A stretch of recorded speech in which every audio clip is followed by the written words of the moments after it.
प्रिय छात्रों, R K study point में आप सभी का स्वागत है। आज के इस वीडियो में हम लोग पढ़ेंगे रासायनिक समीकरण अर्थात केमिकल रिएक्शन।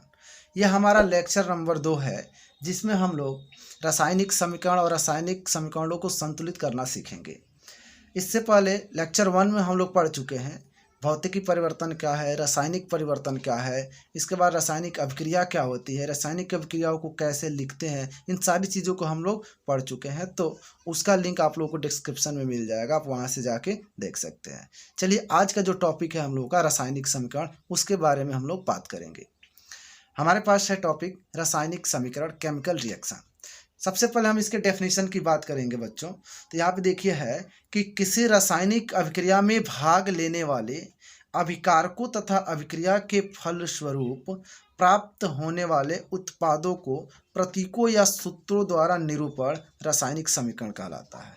अर्थात इसके कहने का अर्थ है कि किसी रासायनिक अभिक्रिया में जो भी अभिकारक भाग लेते हैं, अभिक्रिया के फलस्वरूप जो उत्पाद प्राप्त होते हैं, उनको तत्व या सूत्रों के द्वारा अर्थात उनके प्रतीकों या सूत्रों के द्वारा अगर व्यक्त किया जाए तो इस प्रक्रिया को हम कहते हैं कि ये रासायनिक समीकरण है। आप लोगों को बताया गया होगा कि जो पदार्थ अभिक्रिया में भाग लेते हैं उसे हम अभिकारक कहते हैं। अभिक्रिया के फलस्वरूप जो नया पदार्थ प्राप्त होता है उसे हम उत्पाद कहते हैं। जैसे आप लोग इस एग्जाम्पल में देख पा रहे हैं, यहाँ पे लिखा है कि मैग्नीशियम प्लस ऑक्सीजन, यहाँ पे एरो का एक निशान दिया हुआ है, फिर लिखा है मैग्नीशियम ऑक्साइड। तो यहाँ पे आप लोग देखेंगे कि ये मैग्नीशियम और ऑक्सीजन की अभिक्रिया करने से एक नया पदार्थ बना है मैग्नीशियम ऑक्साइड। यानी ये जो मैग्नीशियम और ऑक्सीजन है ये हमारा अभिकारक कहलाएगा और ये मैग्नीशियम ऑक्साइड उत्पाद कहलाएगा। तो यहाँ पे हमें ध्यान देना है, ये चूंकि शब्दों के द्वारा ये रिएक्शंस लिखे गए हैं इसलिए इसे शब्द समीकरण कहते हैं। याद रहना चाहिए आप लोगों को, इसे हम शब्द समीकरण कहेंगे। लेकिन हमें टॉपिक हमारा है हम लोगों का कि रासायनिक समीकरण। तो इससे रासायनिक समीकरण तब हम कहेंगे जब इस मैग्नीशियम और ऑक्सीजन को उनके तत्व, ये जो तत्व दिख रहे हैं आप लोगों को, इनके प्रतीकों के द्वारा लिखा जाए। अर्थात इस मैग्नीशियम ऑक्साइड का अगर हम सूत्र लिख देंगे तो इसे हम कहेंगे कि ये रासायनिक समीकरण है। लेकिन इस रासायनिक समीकरण को लिखने के लिए हमें बहुत सारे कंडीशंस का ध्यान रखना होता है। जैसे कि आप लोग देख पा रहे हैं, सबसे पहले तो मैग्नीशियम, ऑक्सीजन, चाहे मैग्नीशियम ऑक्साइड, अर्थात किसी भी अभिक्रिया में भाग लेने वाले जो तत्व है या यौगिक है उनका सूत्र याद रहेगा तब ना हम रासायनिक समीकरण लिख पाएंगे। यानी हमारा जो पहला कंडीशन होता है, इनके तत्व और सूत्रों का ज्ञान होना चाहिए। दूसरा कंडीशन है, कुछ तत्व ऐसे भी होते हैं जो द्विपरमाणु के रूप में रहते हैं। जैसे यहाँ पे देख पा रहे हैं आप लोग, ऑक्सीजन यहाँ दिख रहा है, तो ये ऑक्सीजन द्विपरमाणुक होता है। यानी ऑक्सीजन हो गया, नाइट्रोजन हो गया, क्लोरीन हो गया, ये सब द्विपरमाणुक रूप में हो। जैसे हाइड्रोजन हो गया, ये सब द्विपरमाणुक रूप में रहेंगे। यानी जहाँ ऑक्सीजन से अभिक्रिया होगा, हाइड्रोजन से अभिक्रिया हो, चाहे नाइट्रोजन से अभिक्रिया हो या क्लोरीन से जब अभिक्रिया होगी तो इसे हम द्विपरमाणुक के रूप में लिखेंगे। फिर कुछ तत्व ऐसे भी होते हैं जो एकल परमाणु के रूप में रहते हैं। तो इन सारी चीज़ों का ज्ञान होना बहुत आवश्यक है।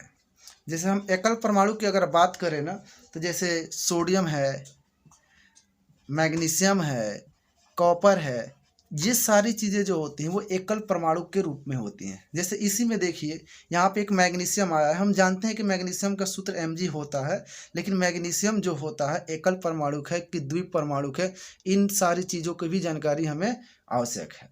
उसके बाद से दो या दो से अधिक अगर अभिकारक होते हैं तो उसे हम प्लस के द्वारा लिखते हैं, जैसा कि इसमें लिखा गया है। और जब अभिक्रिया हो जाती है तो अर्थात उत्पाद को लिखते समय एक तीर का निशान लगाया जाता है। तो यहाँ पे आप लोग देख पा रहे हैं। उसके बाद से कभी कभी ऐसे रिएक्शंस भी मिल जाते हैं जिसमें दोनों तरफ से अभिक्रियाएं होती है। तो ऐसे जब केस होते हैं तो उसमें इस हाफ एरो का सिंबल लगाया जाता है, इसका सिंबल लगाया जाता है रिवर्सिबल अभिक्रिया। अर्थात अभिक्रिया इधर से भी हो सकती है, अभिक्रिया इधर से भी हो सकती है। चलिए हम लोग बात करेंगे। सबसे पहले इस शब्द समीकरण को हम रासायनिक समीकरण में लिखते हैं। चलिए यहाँ पे लिखते हैं।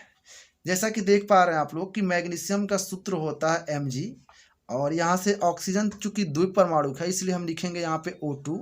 चूँकि रिएक्शन के बाद पश्चात बन रहा है मैग्नीशियम ऑक्साइड, तो इसका सूत्र होता है MgO।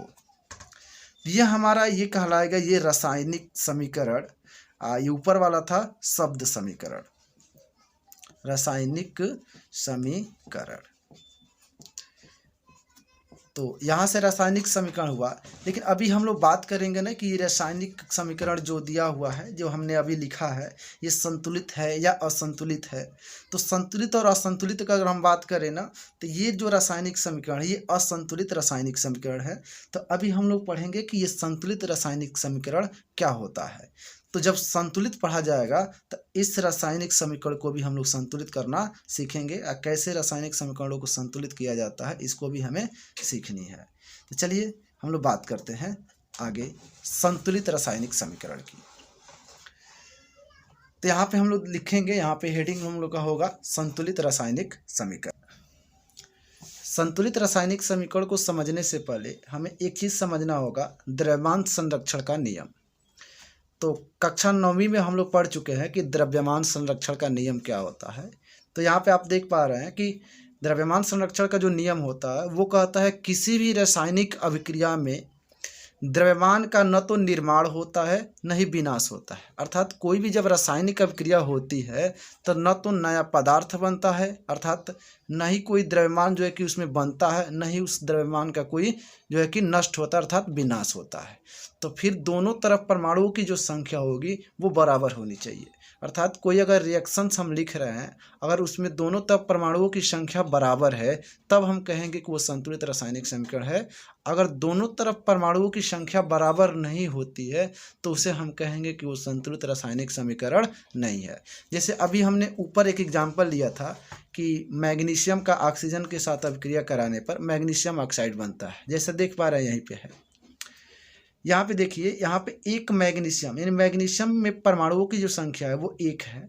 यहाँ पे जो नंबर्स होते हैं उसे हम परमाणु कहते हैं। यानी यहाँ पे देख रहे हैं कि आप लोग O के पास यहाँ टोल सबसेट में 2 लिखा हुआ है, अर्थात ऑक्सीजन के 2 परमाणु है। और यहाँ पे मैग्नीशियम के 1 परमाणु है, यहाँ पे ऑक्सीजन के 1 परमाणु है। तो आप देखेंगे कि यहाँ पे मैग्नीशियम के 1 परमाणु है, इस RHS में मैग्नीशियम के 1 ही परमाणु है, अर्थात मैग्नीशियम की परमाणुओं की संख्या बराबर है। लेकिन यहाँ पे देख पा रहे हैं कि ऑक्सीजन के परमाणुओं की संख्या 2 है और RHS में ऑक्सीजन के परमाणुओं की संख्या 1 है। तो हम इसे कहेंगे कि संतुलित रासायनिक समीकरण नहीं है, क्योंकि ऑक्सीजन के परमाणुओं की संख्या बराबर नहीं है, जो द्रव्यमान संरक्षण के नियम का पालन नहीं कर रहा है। ये द्रव्यमान संरक्षण के नियम का तब पालन करेगा जब इधर भी ऑक्सीजन परमाणुओं की संख्या बराबर हो जाए। अभी हम इसके आगे पढ़ने वाले हैं कि रासायनिक समीकरणों को संतुलित कैसे करें, तो उसमें आप लोगों को सारा समझ में आ जाएगा। चलिए पहले नीचे देखते हैं।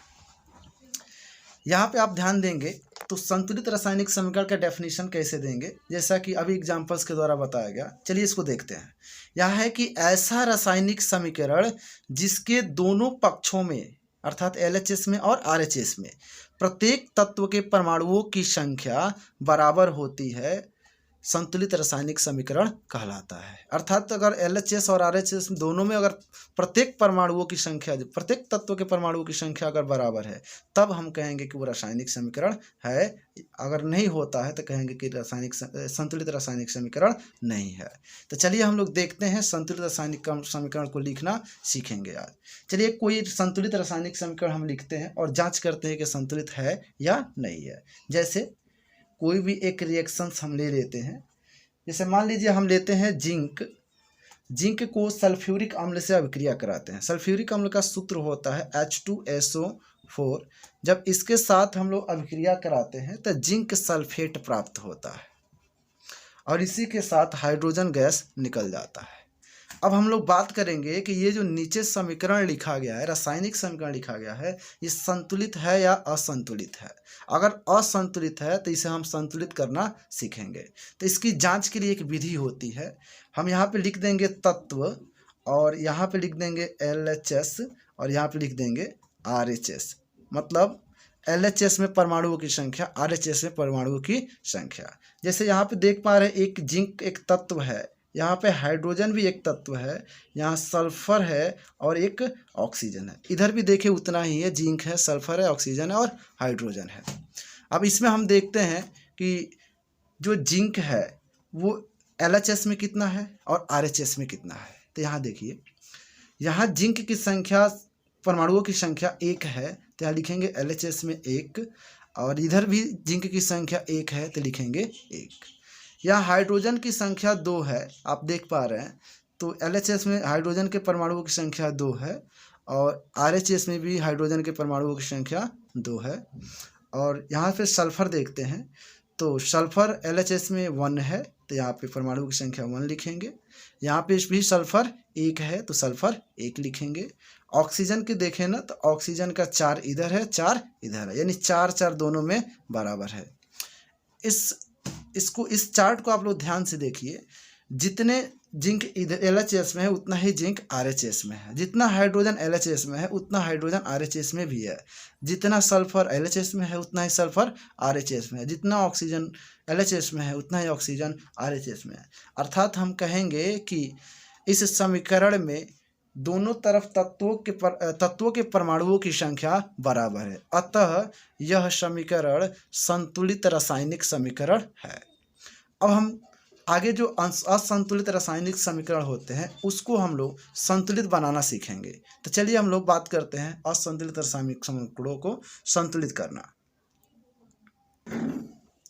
हमने एक असंतुलित रासायनिक समीकरण ले लिया है, अब इसे हम संतुलित रासायनिक समीकरण लिखेंगे। चलिए इसको ध्यान से देखिएगा। यहाँ पे हम सबसे पहले LHS पर नज़र डालते हैं, तो यहाँ पे आप देख पा रहे हैं Fe है और यहाँ पे H2O है, यानी फेरस का जल से अभिक्रिया कराने पर यहाँ पे Fe3O4 प्लस H2O प्राप्त हुआ है। तो इसके संतुलित करने का मैं आप लोगों को ट्रिक बताता हूँ। जैसा कि यहाँ पे देख रहे हैं Fe एक ग्रुप का है जो सिंगल है, तो यहाँ पे एक ऐसे ग्रुप बना लेंगे Fe का। इसमें जो परमाणुओं की संख्या होगी उसे हम लिख लेंगे। जैसे Fe में परमाणुओं की संख्या 1 है तो हम लिखेंगे यहाँ पे 1, और यहाँ से देखिएगा H2O जो है कि एक ग्रुप का है, मतलब जल का एक ग्रुप है इसमें, इसलिए हम इसे लिखेंगे H के परमाणुओं की संख्या 2 है तो लिखेंगे 2, और ऑक्सीजन के परमाणुओं की संख्या यहाँ पे 1 है तो लिखेंगे यहाँ पे 1। चूँकि ये एक ही समूह के है इसलिए हम इसे ब्रैकेट में घेर देंगे। अब इस RHS में देखिए, यानी ये LHS है और ये हमारा RHS है। तो RHS में देखें तो Fe3O4 है तो यहाँ पे लिखेंगे Fe। फेरस हमारा यहाँ पे 3 है, यानी फेरस के परमाणुओं की संख्या यहाँ पे 3 है, और ऑक्सीजन के परमाणुओं की संख्या 4 है। तो इसको भी हम एक ग्रुप में ले लेंगे क्योंकि Fe3O4 एक ही समूह के एलिमेंट्स हैं। अब यहाँ पे लिखना है हमें, ये अलग ग्रुप का है तो इसे लिखेंगे H, और यहाँ पे 2 परमाणु है तो लिख देंगे 2। इस प्रकार से हम लोग ब्रैकेट्स बना लेंगे, और अब हम देखते हैं इसको कैसे संतुलित करना है। यहाँ पे आप काउंट करेंगे तो यहाँ आप देख पा रहे हैं कि फेरस जो है कि 1 है, यहाँ पे फेरस 3 है, अर्थात इधर जो है कि फेरस कम है, यानी 3 से अगर हम यहाँ मल्टीप्लाई करें तो 3 का में यहाँ हो जाएगा 3, यानी कुल फेरस 3 हो गए इधर और कुल फेरस 3 हो गए इधर, यानी फेरस की संख्या दोनों तरफ संतुलित हो गई है, बैलेंस हो गई है। लेकिन अब हम लोग देखते हैं क्या ऑक्सीजन संतुलित है या नहीं है। तो यहाँ पे आप लोग ध्यान से देखेंगे तो ऑक्सीजन के परमाणुओं की संख्या 4 है, लेकिन यहाँ पे ऑक्सीजन की संख्या सिर्फ 1 है। इसका मतलब यहाँ पे हमें 4 करना पड़ेगा। तो वो कैसे करेंगे? इसका मतलब अगर हमें 4 से गुणा कर दे इसमें तो 4 का में हो जाएगा ये 4, और चूँकि ये इसी ग्रुप का हाइड्रोजन है तो आपको इसमें भी मल्टीप्लाई करना होगा, यानी 4 दूना ये हो जाएगा 8।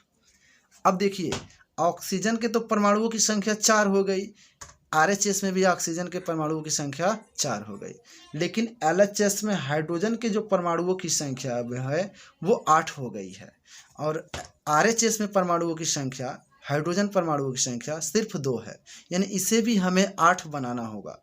तो यहाँ पे चूँकि हाइड्रोजन के परमाणुओं की संख्या 2 है, यानी 4 से अगर मल्टीप्लाई कर दे तो ये 8 हो जाएगा, यानी हमें यहाँ पे फेरस में 3 से मल्टीप्लाई की ज़रूरत पड़ी, जल में 4 से गुणा करना पड़ा, और यहाँ पे हाइड्रोजन में 4 से मल्टीप्लाई करना पड़ा। तो जिनसे जिनसे मल्टीप्लाई करना पड़ा है उसको हम इसमें मल्टीप्लाई कर लेंगे और ये पूर्ण रूप से संतुलित हो जाएगा। जैसे फेरस में हमें 3 से मल्टीप्लाई करना है तो लिख देंगे 3Fe, जल में 4 से मल्टीप्लाई करना है तो लिखेंगे 4H2O, एरो का निशान दे देंगे। Fe3O4 में किसी भी चीज़ से मल्टीप्लाई नहीं हुआ है तो हम नहीं करेंगे Fe3O4, और जल में 4 से गुणा, हाइड्रोजन में 4 से गुणा हुआ है, इसलिए 4 से हम H2 में गुणा कर देंगे। ये जो समीकरण दिख रहा है, अब इसे जांच करने की जब बारी आती है तो आप लोग यहाँ पे जांच कर सकते हैं। एक्चुअली ये तो संतुलित रासायनिक समीकरण है, क्योंकि हमने बराबर देखा है तभी इसको लिखा है, लेकिन फिर भी आप देख लीजिए, एक बार चेक कर लीजिए। ये आप देखिए 3 फेरस यहाँ पे है, 3 फेरस यहाँ पे भी है। यहाँ देखिए, जब ऐसे यहाँ पे लिखने का अर्थ ये होता है ना, इसका इसमें मल्टीप्लाई हो जाता है। जैसे 4 दूना 8, यानी हाइड्रोजन की संख्या 8 हो गई। यहाँ देखिए 4 दूना 8, यहाँ भी हाइड्रोजन की संख्या 8 हो गई। यानी इस पक्ष में हाइड्रोजन 8 है, इस पक्ष में भी हाइड्रोजन 8 है। लेकिन यहाँ देखिए ऑक्सीजन 4 है, यानी यहाँ 1 है तो 4 का में 4 होता है, तो यानी 4 ऑक्सीजन इस साइड है तो 4 ऑक्सीजन इस साइड भी है। अर्थात ये जो समीकरण है ये संतुलित रासायनिक समीकरण है। तो आप चाहे तो भाषा में लिख सकते हैं कि समीकरण के दोनों ओर के तत्वों के परमाणुओं की संख्या बराबर है, अतः यह समीकरण संतुलित रासायनिक समीकरण है। ये यूपी बोर्ड के परीक्षाओं में सबसे ज़्यादा पूछा जाने वाला क्वेश्चंस है, जिसमें पूछा जाता है 2-4 समीकरण दे देगा, कहेगा कि इसे संतुलित कीजिए। चलिए और बाकी समीकरणों को संतुलित करके देखते हैं।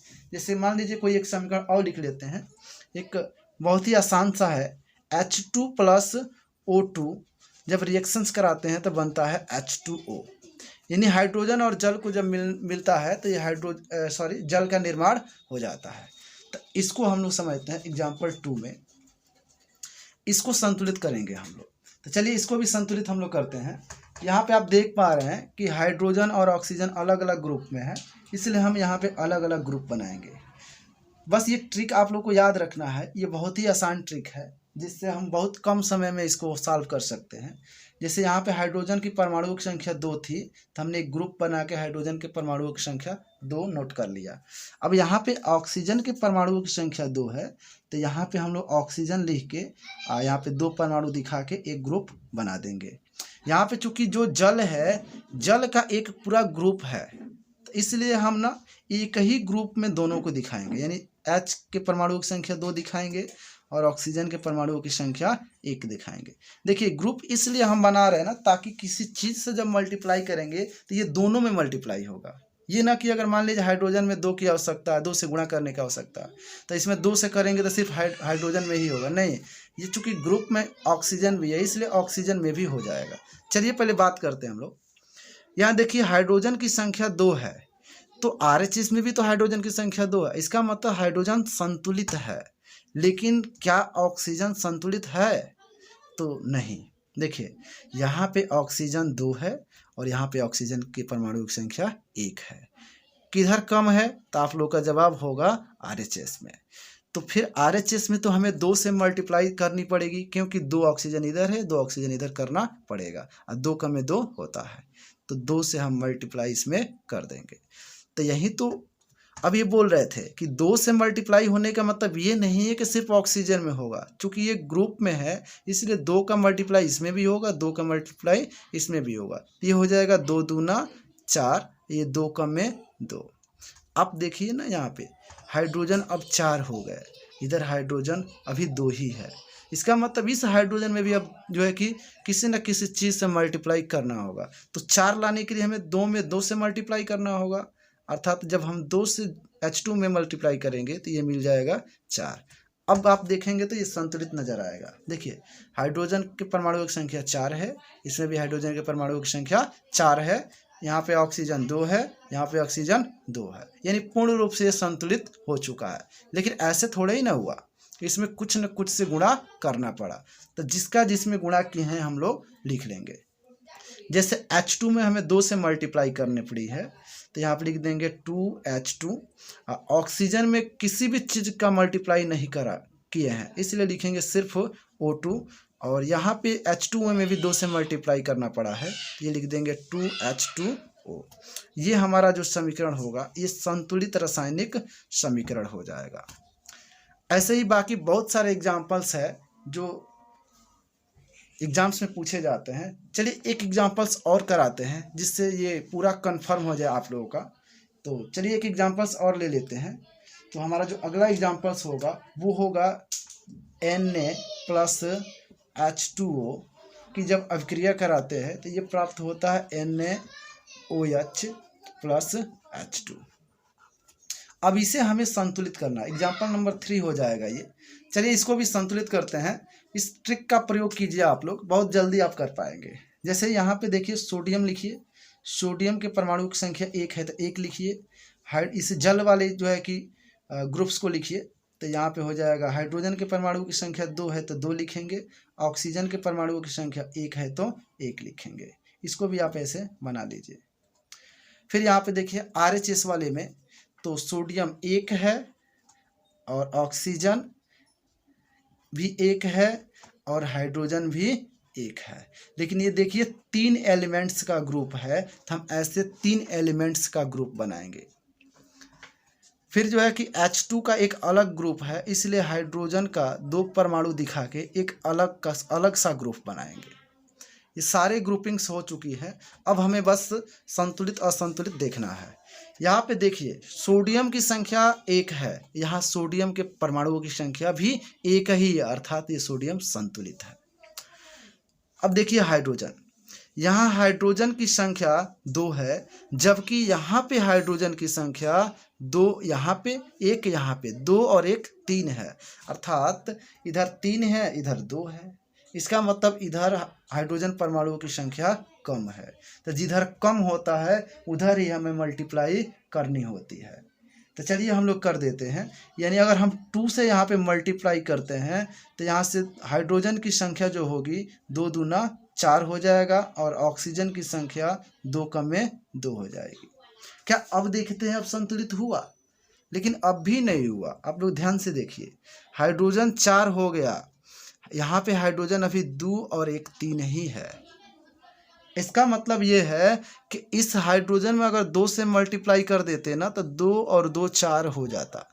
तो इसमें करने के लिए हमें पूरा में करना पड़ेगा, तो कोई दिक्कत नहीं, हम पूरे इस ग्रुप में मल्टीप्लाई कर देंगे। तो देखिए करने से होगा क्या, 2 से जब इसमें हम मल्टीप्लाई करेंगे तो ये हो जाएगा 2Na, यानी 2 कम में 2 सोडियम हो जाएगा, यहाँ से 2 ऑक्सीजन हो जाएगा, यहाँ से 2 हाइड्रोजन हो जाएगा। अब थोड़ा सा हाइड्रोजन को काउंट कीजिए, 2 और 2 हाइड्रोजन 4 और यहाँ पे 4 हाइड्रोजन, यानी हाइड्रोजन की संख्या संतुलित हो गई है।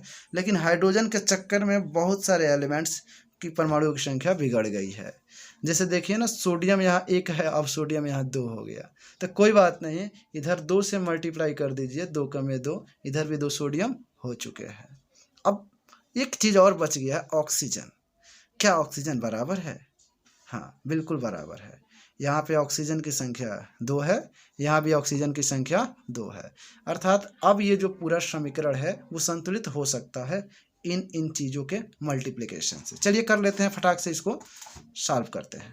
जैसे सोडियम में हमें 2 का मल्टीप्लाई करना होगा तो कर देंगे 2Na, जल में 2 से मल्टीप्लाई करना है तो H2O, और इसमें NaOH में भी 2 से मल्टीप्लाई करना होगा तो NaOH, और जल में हाइड्रोजन में किसी भी चीज़ से मल्टीप्लाई नहीं होगा। ये हमारा जो है संतुलित रासायनिक समीकरण है। इस प्रकार से बहुत सारे एग्जाम्पल्स है, आप लोग जो है कि सॉल्व कीजिए। और कोई परेशानी होती है, अगर संतुलित करने का ढंग नहीं आता है समीकरणों को, तो आप लोग कमेंट कीजिए, उसका एक और सा ट्रिक जरूर बताया जाएगा।